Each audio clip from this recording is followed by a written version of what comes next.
Isang magandang araw ang nangyari sa akin ngayon mga koys. Alam nyo ba kung bakit? Dahil tumama ako sa wedding ng Gismil. Oo, Gismil, 10,000, 10,000. At dahil doon binabayaran ko yung utang ko. Nabayaran ko yung kuryente namin na 3,000. Nabayaran ko yung tubig namin na 2,000. Binalatuhan ko yung kubrador ng 2,000. At nakabili ako ng bigas at ulam sa natira sa akin 3,000. At naalala ko nga pala, ang laki ng utang ko sa kubrador. Kaya ngayon, isasalya ko yung sidecar ko ng 15,000. Halos isang taon ko nga palang inalagaan yung numero ko.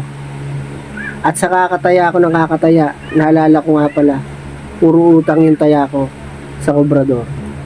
At isinalya ko yung sidecar ko ng 15,000. Nakabayad ako sa kubrador. Grabe mga boys. At meron pa nga pala akong sabit dun sa sidecar ko na 5,000. Bali hindi pa nga pala bayad yun. Ang pinakamasakit, wala ring natira sa akin na isalya ko pa yung sidecar ko mga boys. Yun lang. Na-realize ko hindi pala maganda araw. Akala ko maganda. Kasi tumama ako sa wedding.